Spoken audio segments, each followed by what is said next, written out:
I'm back. So let's get straight to it. First up, DLSS. For reference, DLAA stands for Deep Learning Anti-Aliasing. It's basically DLSS without the upscaling. Then we have DLSS settings from ultra performance to quality, which makes full use of those tensor cores for upscaling and anti-aliasing in order to improve the image quality. Make sure you set this video to 1080p and you'll notice the difference in quality from ultra to quality is still not noticeable. To really see the difference, we need to magnify the image by 300% and you start to really notice that ultra performance and performance have a really bad flickering noise effect. We also notice loss in quality in some details. Although this is only noticeable without magnifying glass, the flickering noise is noticeable without the magnifying effect. There is a lot of FPS to be gained here if the noise effect doesn't bother you. However, our recommendation here will have to be balanced. Picture quality is on par with DLAA, flickering noise is very minimal, and most importantly, a massive FPS increase over DLAA is a big deal. Moving down, we have texture quality. This one makes a big difference. It controls the texture resolution of the game environment, such as the floor, walls, and objects such as this pillar. However, when it comes to your character, even if you zoom in, it is extremely hard to notice texture differences compared to the environment textures. And let's face it, nobody ever plays zoomed in like this. But to be fair, I should point out that the character selection screen does gain a noticeable texture boost for your hack and slash champion, which is important for those cosmetics you shouldn't have paid money for. It doesn't affect the face on the character selection screen, but it does almost everything else. During cinematics, low is missing some details, while most textures improve gradually towards ultra. The performance difference for this one is very minor, and the visuals make a huge difference from low all the way to high. Our recommendation here is high for several reasons. Firstly, because on all of my test benches, Ultra always has a noticeable FPS drop, but also because visually high looks very similar to Ultra. Lastly, Ultra uses significantly more VRAM, which will be a problem if you have less than 10 GB of video RAM. For reference, Diablo 4 hits a VRAM bottleneck at 95% VRAM use. Final recommendation is high for 1080p. However, if you're running 1440p or 4K, then the Ultra textures will pop considerably more, making it a more attractive choice. Sliding down, we have Anisotropic Filtering. This setting should control texture sharpness at oblique angles. Changing the setting does cause the game textures to reload, but it's essentially reloading the exact same option. There is no change in FPS, and there is no visual difference regardless of the distance or steepness of angle it is viewed at. Theoretically, when set to off, textures at a steep angle should look very blurry.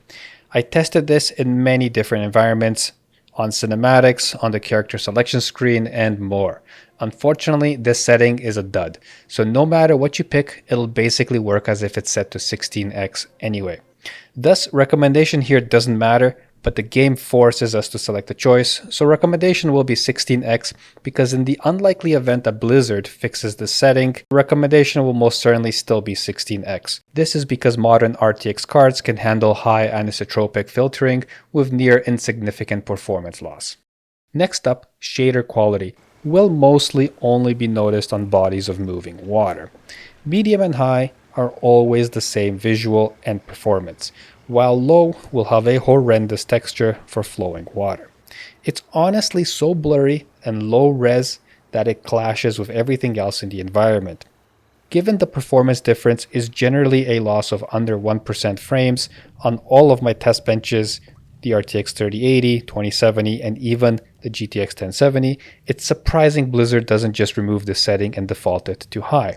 Recommendation is obviously going to be high for a better looking game at almost no performance cost. Next up, geometric complexity does actually work. Kind of. Its effects are subtle, even when looking at them side by side. However, if we compare them like this, we see numerous parts of the environment terrain are altered. In most games, this would be an improvement, but in Diablo 4, I struggle to call it an improvement.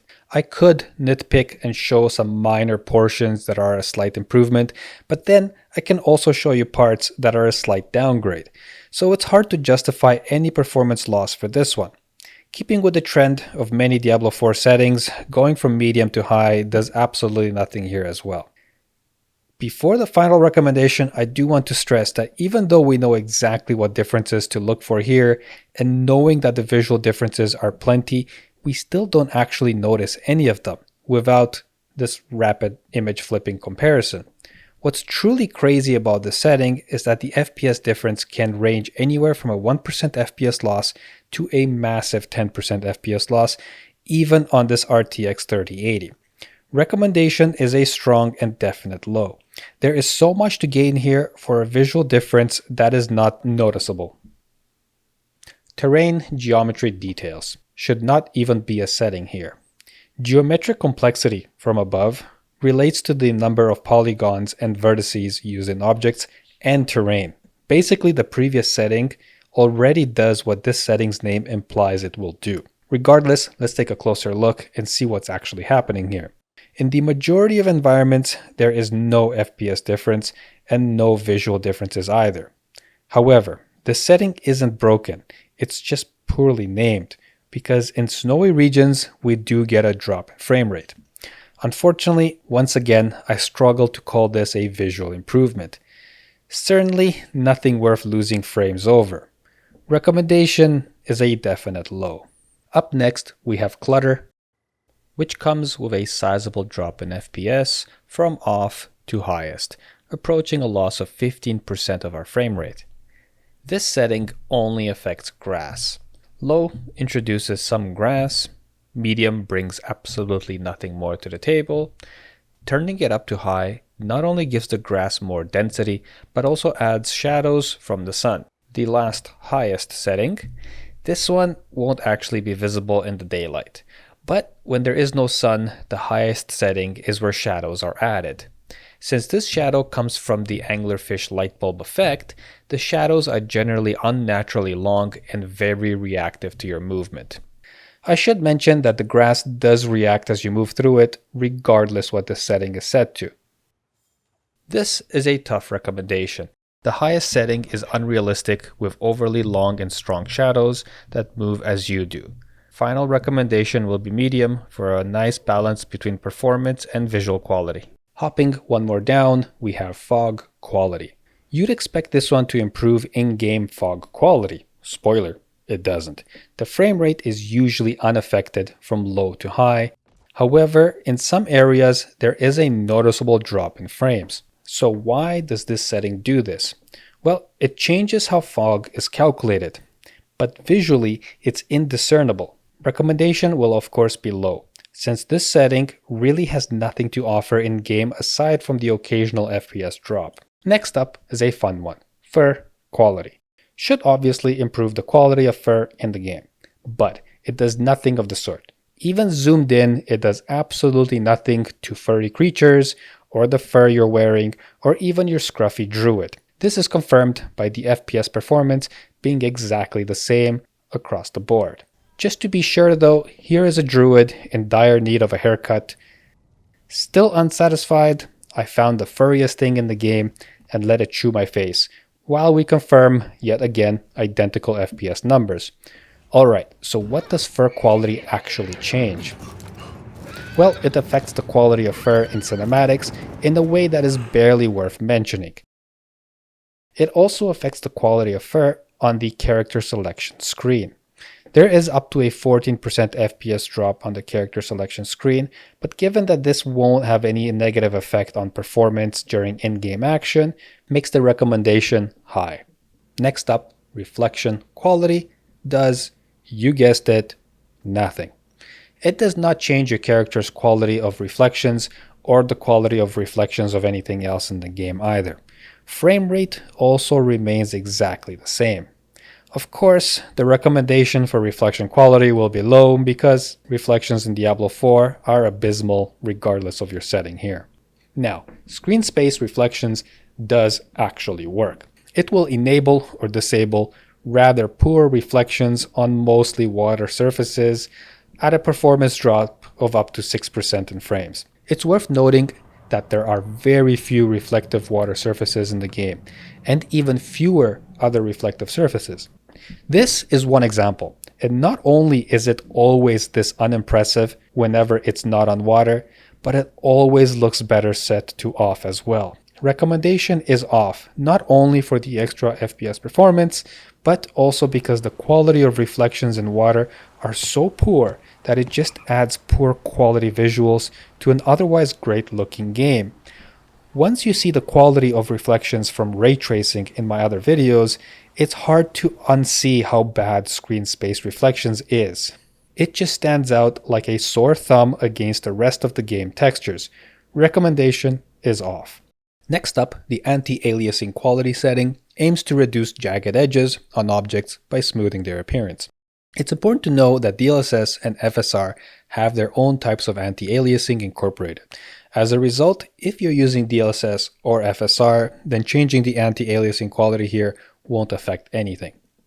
Now, the default setting uses temporal anti-aliasing, which is also usually an on-off setting rather than one with a high and low option. But let's test that out. As you've probably guessed, there's no noticeable improvement on the high setting, even when zoomed in. And there is no change in frame rate, indicating yet another setting that doesn't actually do anything. To be thorough, it also doesn't affect anything on the character selection screen. Either that or my wizard used an entire can of starch on his cape. Of course, I did test using DLSS as well, and as expected found no difference. The recommendation will once again be set to low. This next one is one of the most important. Ambient Occlusion aims to add indirect lighting based on how exposed areas are to ambient light, rather than just casting sharp shadows from a direct light source. The low setting enables Ambient Occlusion, which adds some depth to the scene. Medium will always produce this broken flickering effect, although to varying degrees depending on other factors. High maintains a really high FPS, while Ultra comes with a price tag of 20% in frame rate. It gets much worse when you notice the consistently low 0.1% here, which will introduce noticeable microstutters on lower end cards. To demonstrate the difference for these higher settings, we'll need to switch between the two of them rapidly. Between low and high, you could say there is nothing truly noticeable. It does increase the overall strength of ambient occlusion, but to such a subtle degree that even with arrows, we'll still need to squint really close to the monitor to really appreciate the lack of awesomeness. Now, Ultra does increase the strength of ambient occlusions to a respectable degree. And although it does look better, no video card can truly justify a 20% loss and lows that bring even an RTX 4080 to 60 frames. In conclusion, medium is an attempt to strengthen the ambient effect while maintaining the same frame rate. They do this by using a low sampling count. The result is an utter fail and should be considered broken. The high setting basically looks the same as low, and ultra can only be justified when taking screenshots of the game. Recommendation is low. Next up, shadow quality is a crucial one. This setting controls how sharp the edges of existing shadows are. This effect is barely noticeable indoors. However, additional shadows are added from low to medium, which are noticeable. What is not hard to notice at all is the hefty 30% FPS decrease from low to highest. This drop is always there, whether indoors or outdoors. Outdoors, the edges of shadows are far more noticeable. But what seems even more important is the particularly annoying visual on low and medium, where there is a noise and flickering in the tree's shadow. There is a substantial improvement for high and a further tiny improvement for the highest setting, which honestly starts to have some unnaturally sharp shadows. It does also affect the character selection screen, most notably some very poor shadows in certain circumstances on low. However, the difference between high and highest again is barely noticeable. Recommendation is going to be high because any lower causes horrible flickering. Although the highest setting doesn't cost much more in performance, it looks almost identical to high. If anything, it looks a bit unrealistic with overly sharp edges. Next up, we have contact shadows quality. a new setting introduced this season. It replaces two previous settings: dynamic shadows, which controlled shadows cast by your character, and soft shadows, which feathered the edges of shadows as they got further from the object. Now, you'd expect the new setting, Contact Shadows Quality, to be an improvement over the previous two, but it's extremely far from it. For this one, we might as well jump straight to what Blizzard claims this new setting does, which is adding simple shadows to some random NPCs. This is particularly weird since it doesn't correlate to what the definition of Contact Shadows Quality means and should do. Regardless, there's no better way to demonstrate this setting other than finding the exact same location Blizzard used and running the test. And not only does the setting not work as intended, but there is no change in FPS. Worse yet, we also lost the two working settings from the previous season that actually had a sizable impact on visuals and performance. I did test this setting with and without ray tracing, as well as what the setting's name implies it should do. Result is that it's not currently working. Recommendation will be low. It's best not to enable broken settings. Next, particles quality does work, but leaves a lot to be desired. It increases the amount of magical speckles, such as those around the town portal. Particles quality does also affect very few spells, actions, and abilities, but not by much.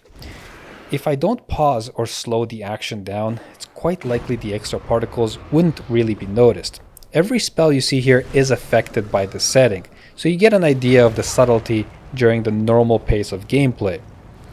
It also affects the amount of rain droplets you get. I should mention it used to have the same effect on snowfall as well. But Blizzard, pun intended, disabled the heavy snowfall effects sometime during the second season. It didn't affect frame rate then either, so the only reason for this was likely because it was too dense and visually distracting.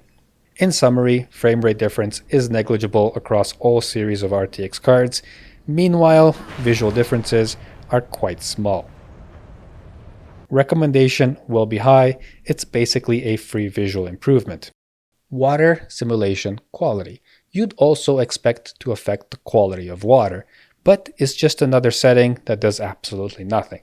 It's worth noting that most water in Diablo 4 is not only rendered with two layers, but the top layer in many scenarios has a degree of randomness to it.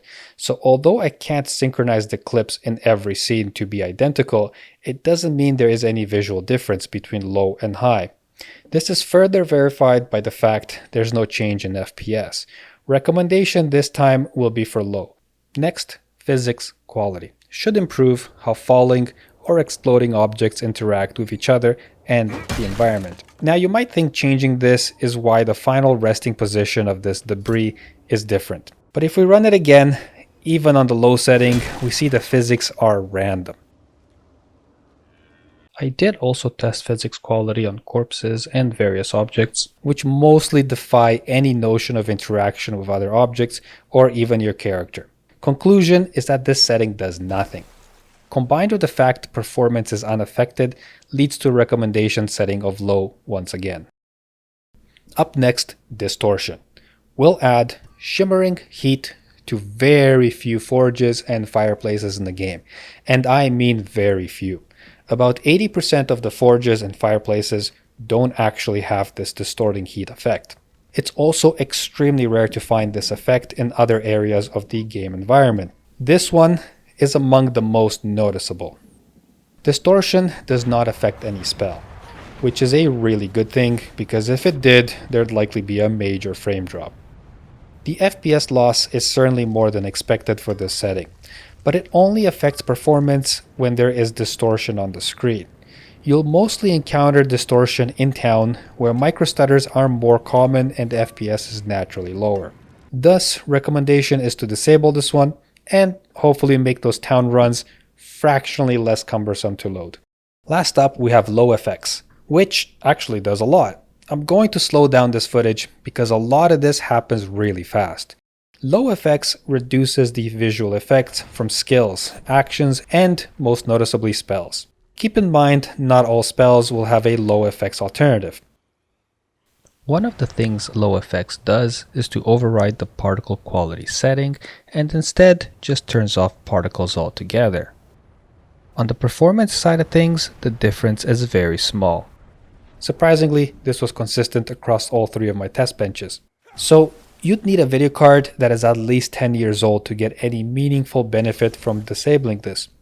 However, if you have such an older setup, keep in mind the amount of players on screen during a raid, boss, or legion casting spells would certainly increase the FPS loss, so you'd likely benefit a great deal from enabling the lower effects here. Recommendation will be off for modern gaming computers that are less than a decade old. You'll have far more details for negligible difference in performance. Guys, my goal is to improve your gaming experience. I can't do it if you guys don't at least subscribe. If you also share this video with your friends, that goes a very long way in helping me continue to make optimization videos for all your favorite games. Till next time, happy gaming.